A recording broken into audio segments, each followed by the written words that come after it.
सहकारिता के माध्यम से ठगी गई हमारी बहनें, जो पिछले 10 दिनों से अनवरत यहाँ पर अपने साथ न्याय करने के लिए सरकार के पास गुहार लगाने यहाँ पर धरने पर बैठी हैं, आप सबके बीच आपके दुख में शामिल होकर मुझे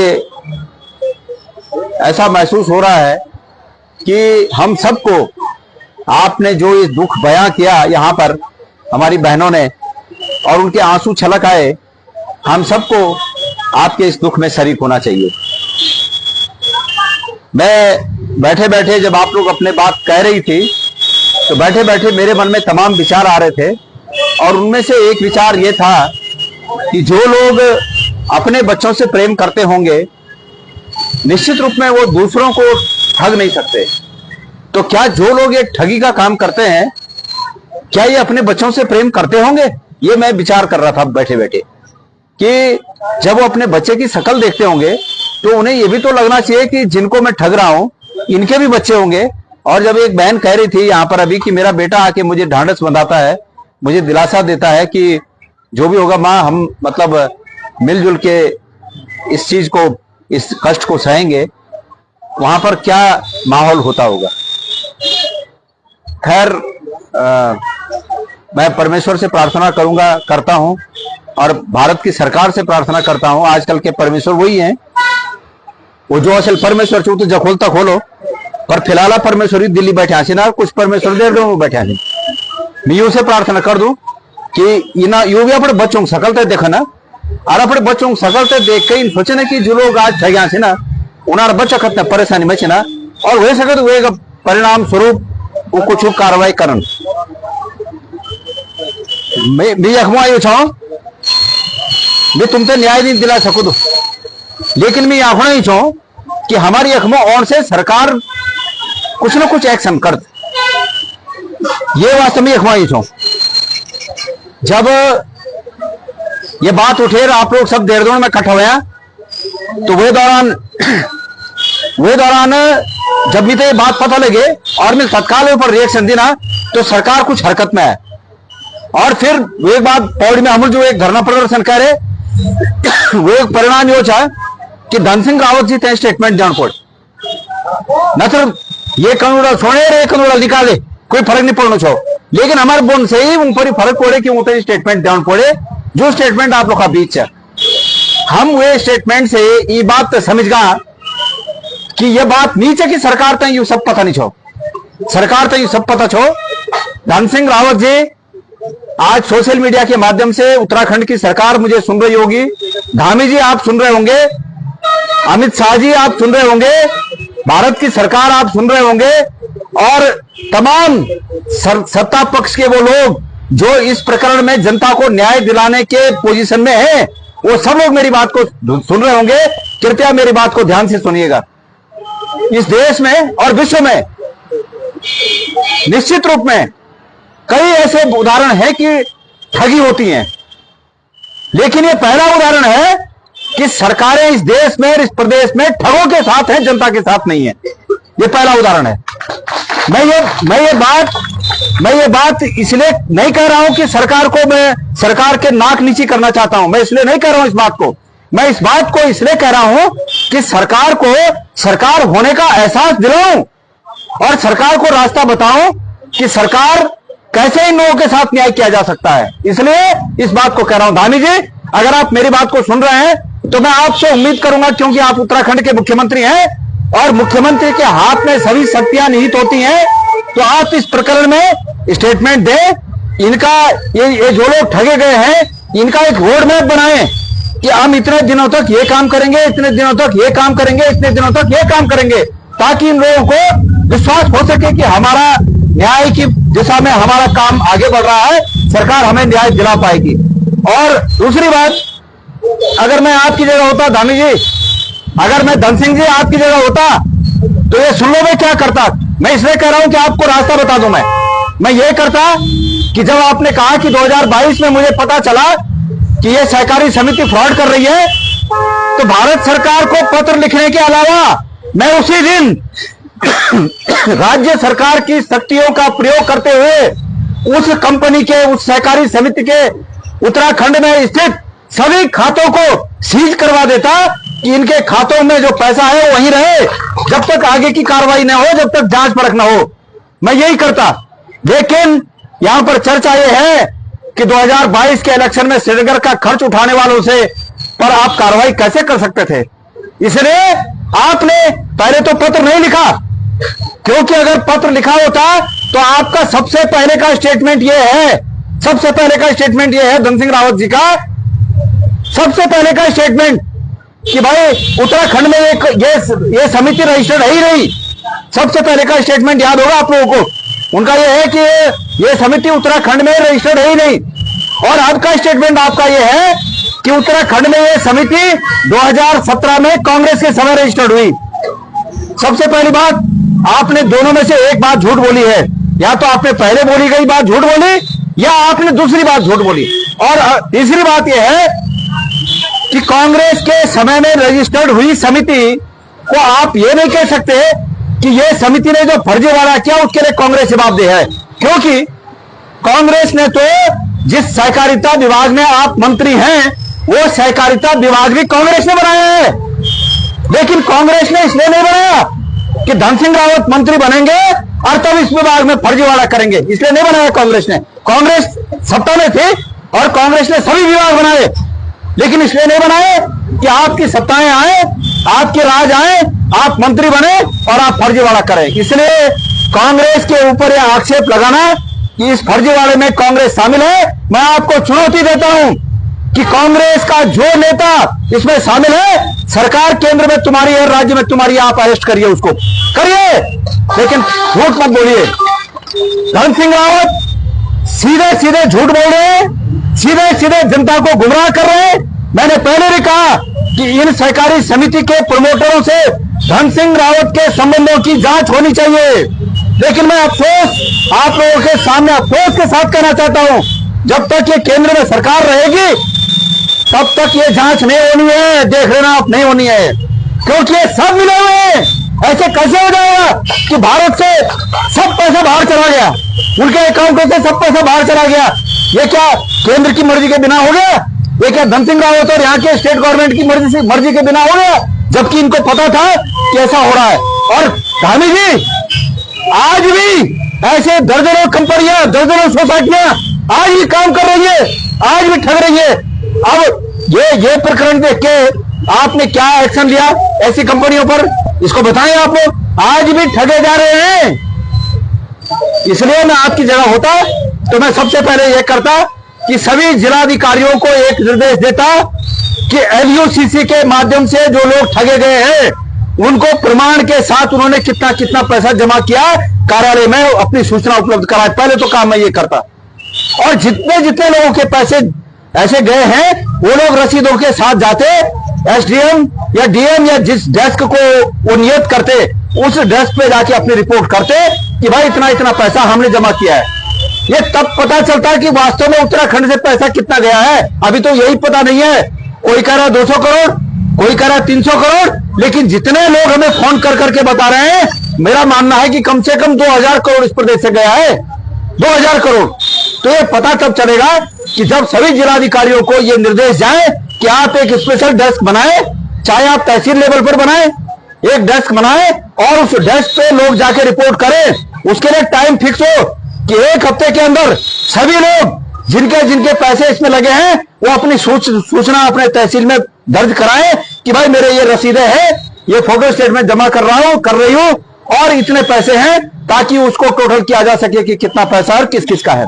दूसरी बात, आप इस बात के तो दोषी हैं ही, सरकार इस बात की दोषी है ही कि सरकार को यदि पता था कि ये गलत हो रहा है तो सरकार ने रोका क्यों नहीं, इस बात के दोषी हैं।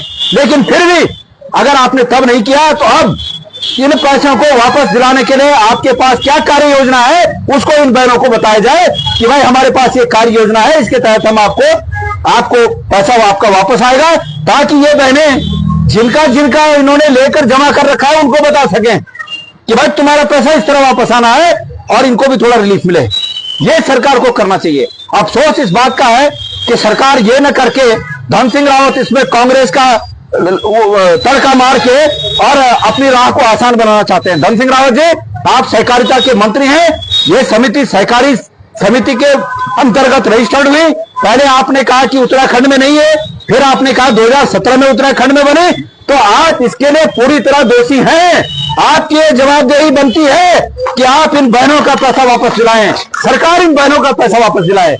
और मेरी बहनों, आपने कहा अभी कोई बहन कह रही थी कि हमने बढ़ चढ़कर इनका स्वागत किया और इनको सत्ता दी। देखिए, ये सत्ता भी ठगी के हिसाब से बैठे हुए हैं। सत्ता में भी ठगी के हिसाब से अगर ऐसे ठगे जाओगे, चाहे राजनीतिक रूप से ठगे जाओगे, चाहे आर्थिक रूप से ठगे जाओगे, अगर ये ठगी में ही बहते रहोगे तो फिर होना क्या है? उस अंजाम को मैं अपने शब्दों में नहीं कहना चाहता कि जो बार बार ठगे जाने के बाद जो अंजाम होता है उसको मैं अपने शब्दों से नहीं कहना चाहता, लेकिन आप लोगों को इसका विचार करना होगा कि इसका अंजाम क्या होता है। इसलिए मैंने पहले भी कहा और आज भी कहना चाहता हूं कि सबको एक रहने की आवश्यकता है। जो लोग इन्वेस्टर्स हैं, जिन्होंने आपके कहने पर पैसे लगाए, मैं उन लोगों को भी ये कहना चाहता हूं कि ये झगड़ने का वक्त नहीं है, ये एक रहने का वक्त है। और इस एक रहने के वक्त में सब लोग एक होकर सरकार के सामने ये पक्ष रखिए कि वो व्यक्ति जहां भी है, वो दुबई में है, वो चाहे कहीं भी है, मैंने भारत सरकार में जो यहाँ के सांसद लोग हैं, मैंने वहां तक भी आपकी बात पहुंचाई है। हम अलग विचारधारा के हैं, अलग पार्टी के हैं, कोई बात नहीं है, लेकिन भाई सीट पर तो वही है। मैंने यहाँ के सांसद महोदय को भी आपकी बात पहुंचाई है, मीडिया के माध्यम से कहना चाहता हूं।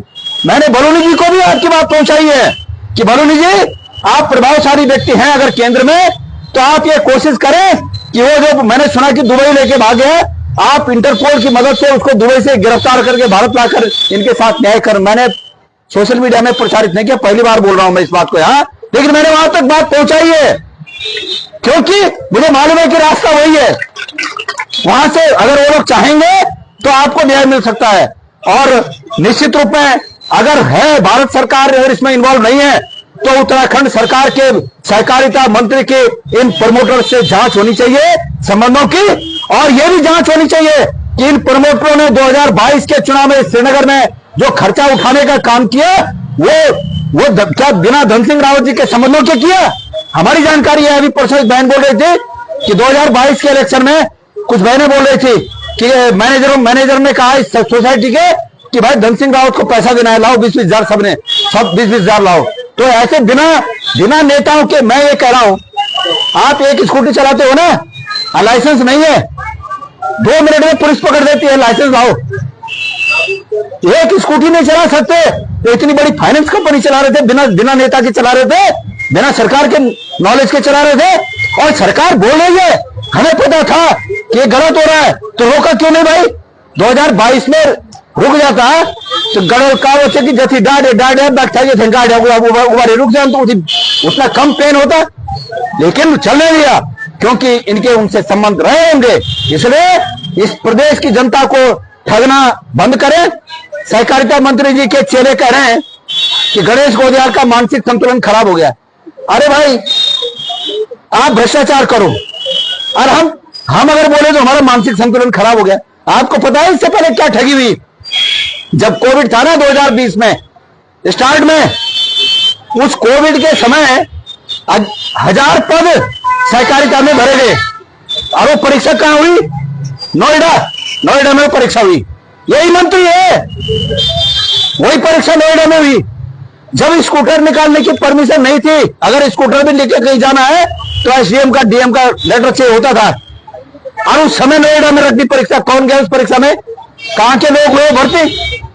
मैंने कहा इसकी जांच करो, और जांच करो कहा तो बोलते हैं गणेश गोदियाल की। अरे करो ना मेरी जांच करो, लेकिन मेरी जांच का मुझे डर दिखाकर अपनी जांच मत रोको।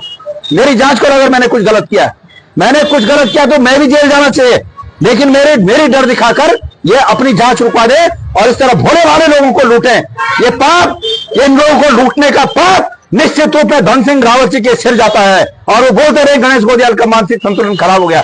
गणेश गोदियाल को इससे फर्क नहीं पड़ता, लेकिन ये तय जनता करेगी कि गणेश गोदियाल का मानसिक संतुलन खराब है कि धन सिंह रावत की नीयत खराब है। ये यहाँ की जनता तय करेगी। इसलिए वो पद पर है, वो सहकारिता मंत्री हैं और सहकारिता मंत्री होने के नाते उनका ये फर्ज बनता है कि वो एक समयबद्ध कार्यक्रम जारी करें कि इतने समय में हम लोगों से पता करेंगे कि भाई किसका कितना पैसा है, इतने समय में हम उसकी संपत्तियों को कुर्क करेंगे, सरकार में निहित करेंगे, इतने समय में हम इनको पैसा वापस देंगे, इतने समय में हम उसको विदेश से लाएंगे, इतने समय में हम उसको सजा कराएंगे। ये उनको समयबद्ध तरीके से कहना चाहिए। एक चीज मैं आप लोगों को कहना चाहता हूं, आप ये निश्चित रूप में उम्मीद कर रहे होंगे कि आपके इस दुख में उत्तराखंड के लोग सड़कों पर कूद आए, ये उम्मीद जरूर कर रहे होंगे आप। लेकिन जब अंकिता भंडारी का कांड हुआ तब यही उम्मीद आप लोगों से भी अंकिता के माँ बाप कर रहे थे। अगर हम सब ऐसे बढ़ते रहे, आज तुम्हारे दुख में हम शरीक ना हो, कल उनके दुख में हम शरीक नहीं हुए, तो इस प्रदेश में अच्छाई नहीं आ सकती। इस प्रदेश के इन मुद्दों पर, जिन मुद्दों पर सरकार का रोल अहम हो जाता है, ऐसे मुद्दों पर सबको एक होना पड़ेगा। ये भी मैं आपसे निवेदन करना चाहता हूं। एक परिवार की बेटी गई, लेकिन जो दिखना चाहिए था वो बात यहां दिखी नहीं, इसलिए हम सबको एक होना पड़ेगा। जैसे इस बार ये दिखा कि एक मंत्री ने गाली दी और ऋषिकेश और तमाम पूरे प्रदेश में सब लोग एकजुट हो गए कि भाई ऐसे कैसे हमको विधानसभा में खड़े होकर गाली दी जा रही है। यही दिखाना पड़ेगा। ये एलयूसीसी में भी मैं प्रदेश के लोगों से निवेदन करना चाहता हूं कि ये जो बहनें ठगी गई हैं, इनको हमदर्दी की जरूरत है आपसे। आप कृपया सड़कों पर इनके साथ आए और इस सरकार को झुकाएं कि सरकार इनके पक्ष में फैसला ले। सरकार कह रही है ठगी। अरे भाई, ठगने का लाइसेंस तो तुमने दिया। आज आपको पता है क्रिकेट का मैच चल रहा है, हर आदमी वो जुआ खेल रहा है, उसमें क्या बोलते हैं उसको, अनेक तरीके के जुए हैं।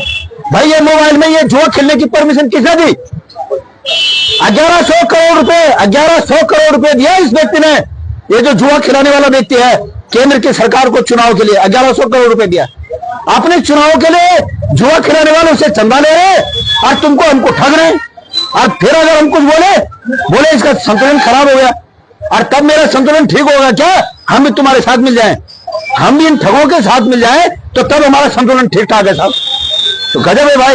इसलिए मैं आप सब लोगों से कहना चाहता हूं कि सचेत रहें और सरकार से कहना चाहता हूं कि अभी भी तमाम ऐसी कंपनियां हैं जो इस प्रदेश में इस तरह के बिना रिजर्व बैंक के जानकारी के बैंकिंग का कारोबार कर रहे हैं। उन्होंने भी एक दिन डूबना है और अन्य लोगों ने भी उसमें फंसना है। इसलिए सरकार अभी से उनको चिन्हित करे, उन पर कार्रवाई करे, उन पर रोक लगाए और ये एलयूसीसी के जो प्रमोटर्स हैं उनको भारत वापस लाकर उनकी संपत्तियों को कुर्क करके इन बहनों को न्याय दिलाए।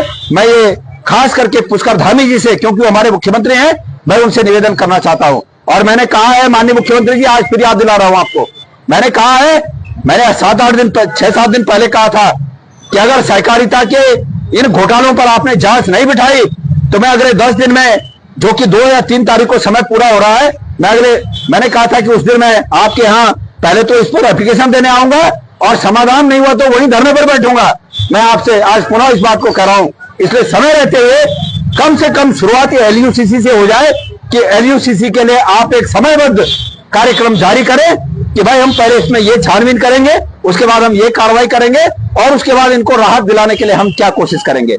मेरा मकसद आप लोगों के बीच आने का सिर्फ इतना भर है, मैं उसको दोहराना चाहता हूं कि हमारी प्रेजेंस होने से ये बात सरकार तक पहुंचती है। हो सकता है यहाँ पर एलआई के कई लोग हों जो ये सूचना निश्चित रूप में सरकार तक पहुंचाती है कि आज विपक्ष के लोगों ने क्या कहा, क्या किया, और अगर ये बात वहां तक जाएगी कि आज गणेश गोदियाल एलयूसीसी के द्वारा ठगी गई बहनों के बीच उनके धरने में शामिल हुए। यहाँ हमने आपके लिए बहन सरस्वती जी को छोड़ रखा है कि ये आपका नेतृत्व करेंगी और ये बहुत ही इनके अंदर बहुत जज्बा है, आप लोगों की पीड़ा है।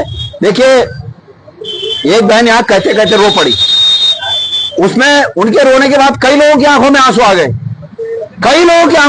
आ गए। ये इस बात का प्रमाण है कि वो लोग भी अपने बच्चों से प्यार करते हैं। और जब उसने कहा कि मेरा बेटा आके मुझे ढांढस देता है, उस बहन ने जब कहा कि मेरा बेटा आके मुझे ढांढस देता है, तो कई लोगों की आंखें छलक आई, आंखें नम हो गई वो दृश्य समझकर। तो वो अपने बच्चों से प्रेम करते हैं ऐसे लोग। और ये जो लोग हैं इनसे पूछा जाना चाहिए कि क्या तुम भी अपने बच्चों से प्रेम करते हो? अगर तुम अपने बच्चों से प्रेम करते हो तो तुम दूसरों को ठगने वालों का साथ कैसे दे सकते हो? ये नहीं हो सकता है। इसलिए मैं आज पुनः एक बार धामी जी से, प्रदेश के मुख्यमंत्री जी से ये निवेदन करना चाहूंगा कि आप इस मसले में हस्तक्षेप करें। धन सिंह रावत जी से मुझे तो कोई उम्मीद नहीं है, क्योंकि जिस आदमी के हाथ कोयले की दलाली में रंग कर काले हो रखे हों, उससे हम ये उम्मीद नहीं कर सकते कि वो सफेद कागज पर कुछ इबादत लिख सके। इसलिए धामी जी, मैं उम्मीद करता हूं, और आप अगर नहीं करेंगे, ये माना जा रहा है कि आपका हाथ जनता के साथ नहीं बल्कि धन सिंह रावत के साथ है, आपका आशीर्वाद धन सिंह रावत के साथ ही माना जा रहा है, अगर आप इस पर कोई कार्रवाई नहीं करते तो मैं अपने शब्दों को यहां पर विराम दूंगा। आप लोगों से ये उम्मीद करूंगा कि आप लोग आपस में बंटिए मत। जो आपके इन्वेस्टर्स हैं उनसे भी मैं ये आह्वान करना चाहूंगा, उनका भी, कि वो लोग इनको इस समय मॉरल सपोर्ट दें ताकि ये लोग आपकी लड़ाई को लड़ सकें। ये भी पैसे तभी देंगे जब पैसे आएंगे, नहीं तो ये अपनी घर कोड़ी बेच देंगे, तब भी पूरा नहीं होगा, कहां से देंगे? ये भी नहीं दे पाएंगे। इसलिए इनको इस समय मॉरल सपोर्ट की जरूरत है।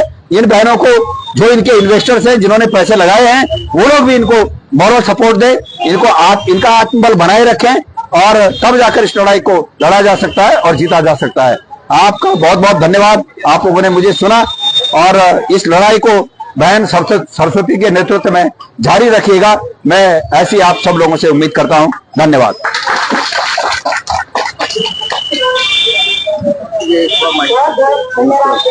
हाँ, इसी तिवारी, हाँ तिवारी जी, यहाँ ऐसा ही कार्यक्रम है।